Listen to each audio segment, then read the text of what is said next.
motion.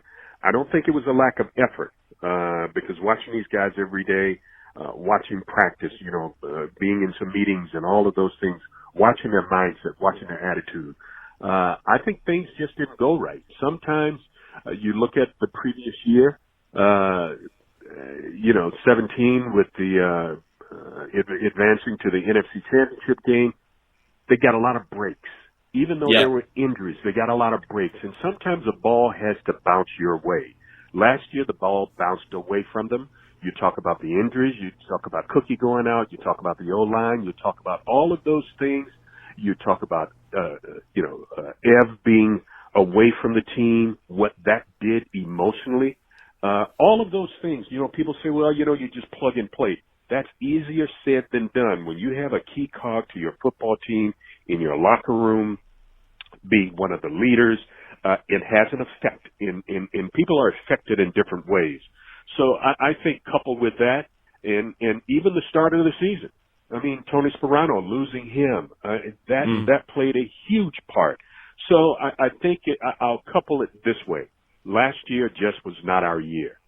But the pieces are in place this year. You got some people healthy. You've got some changes. Change is always a part of football. If you're not changing to make your football team better, then Rick Spielman and his staff are not doing their job. And that's what they've continued to do. I like the pieces that they've put in place. And I am very, very, I'm not going to say cautiously optimistic. I am very optimistic about this football team for this year.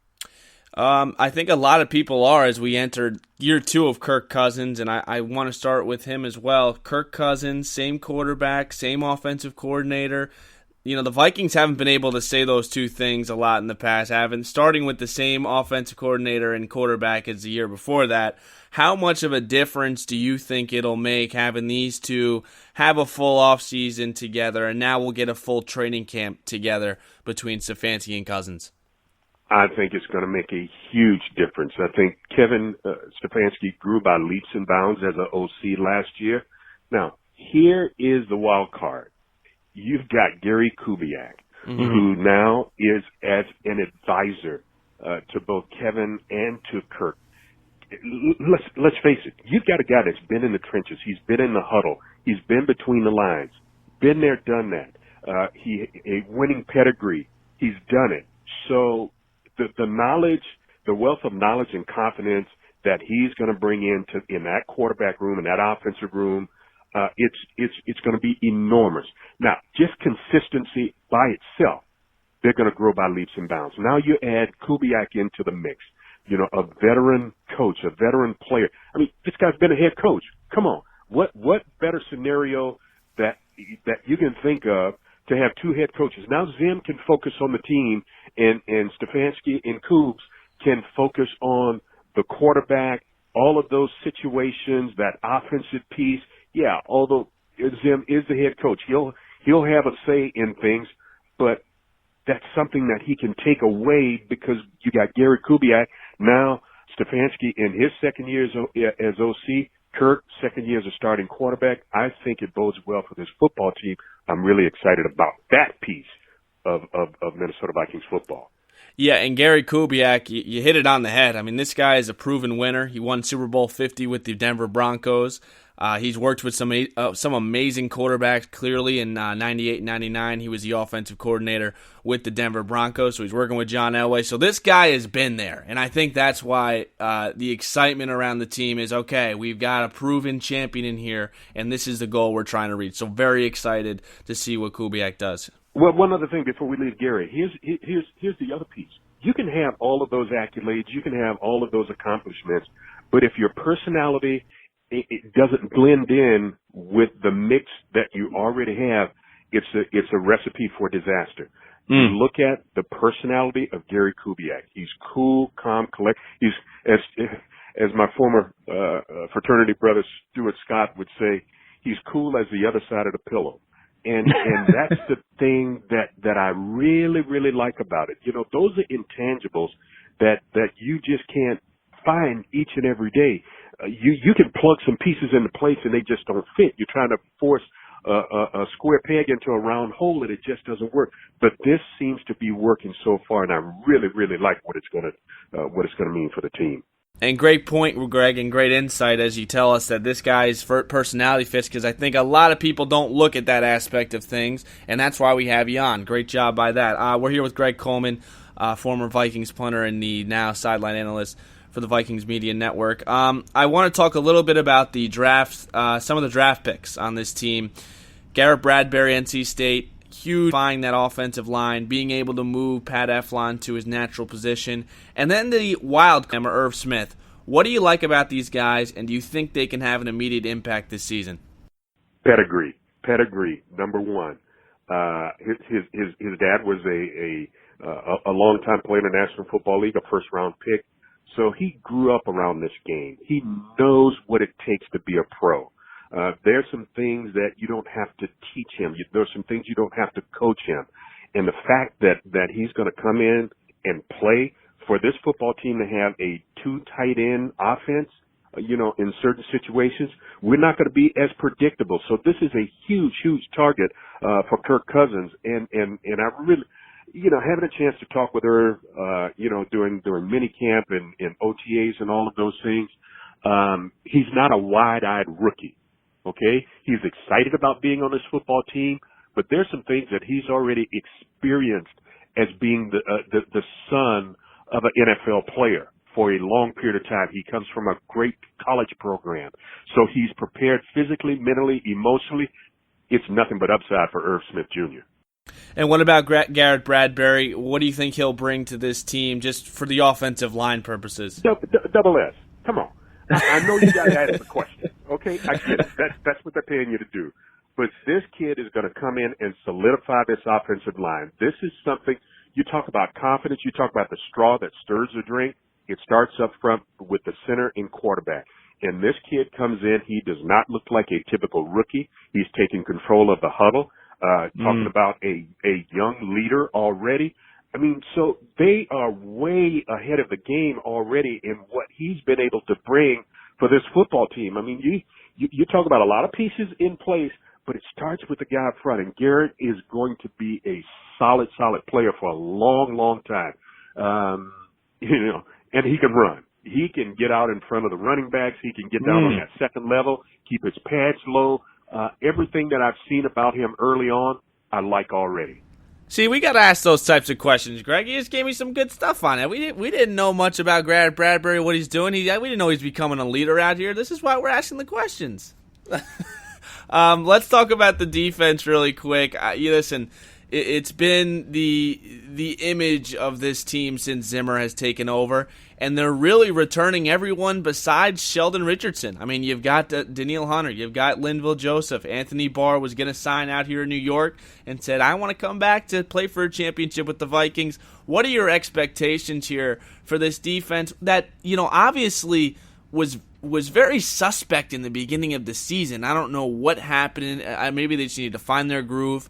But what's the expectation here going into the 2019 season with the fully healthy Minnesota Vikings defense?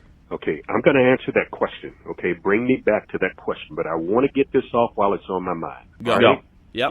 When you have players in free agency who are a doorstep away of signing a huge, huge contract, millions of dollars with another team, and all of a sudden they come to the point of an understanding, man, I really like what we got here in Minnesota.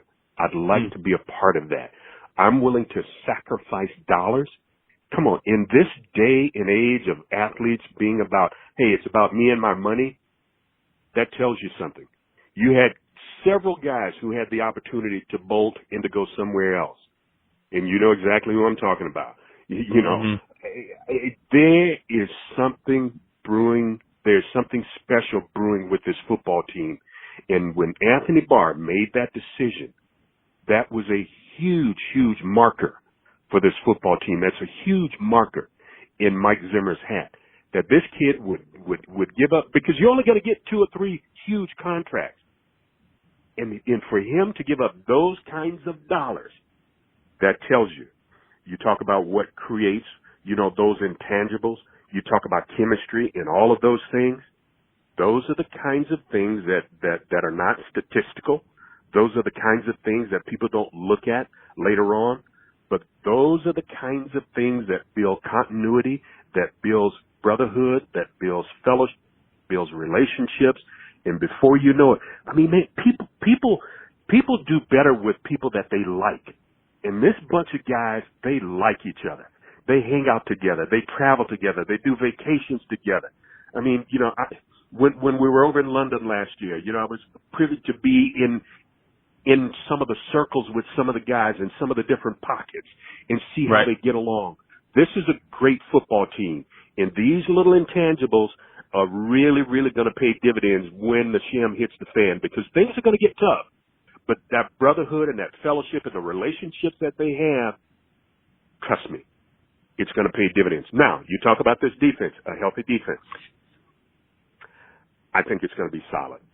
I think it's going to be solid from top to bottom. I think this defense will probably be as athletic as it's ever been.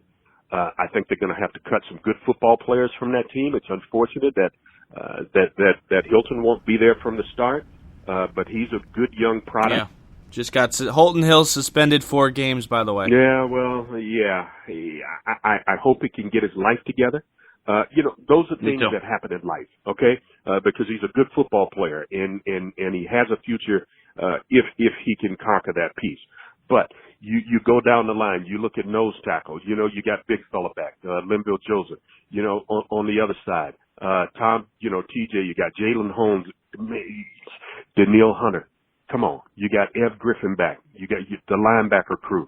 You got the two best friends in Anthony Barr and Eric Kendricks playing linebacker.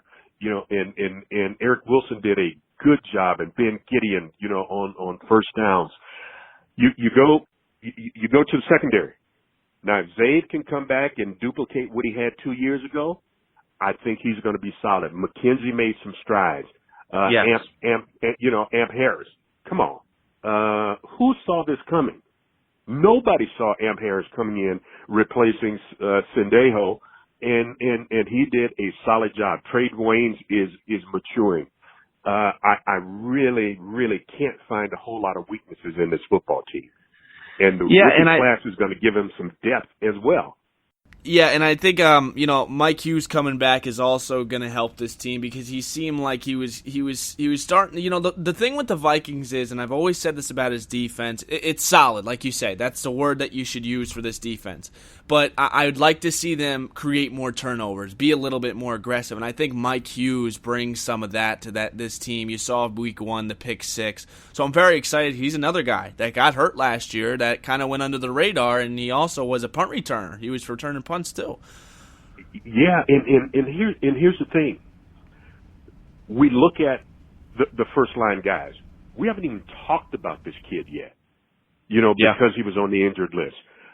What he brings, the versatility that he brings to this football team in terms of punt return, kickoff return, you know, playing corner, playing safety, he can play wherever they need him to play in that secondary. So, are you going to miss Marcus Sherrills? Absolutely.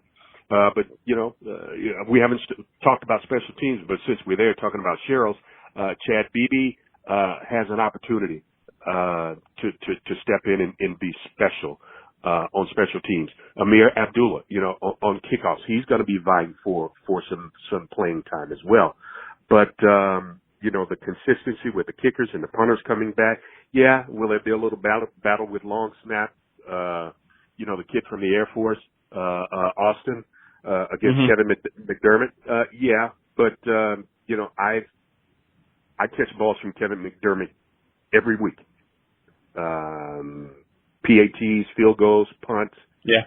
If I had a center like that, I probably would still be punting. Okay. So no kidding. I mean, I went through so many centers. I mean, anyway. But I think that's going to be a battle. Special teams is going to be solid. I really, really think they're going to be solid. They brought in, you know, a kicking consultant in the kid from down in Iowa. So, you know, I think this is going to be a good football team all the way around. Good. Well, I'm happy we're hearing all of this here. We're here with Greg Coleman. I got 2 more left for you, and we'll let you go. We know you're a busy man. I wanted to get into your kicking career really quickly. How did you get into punting in your football career? When did you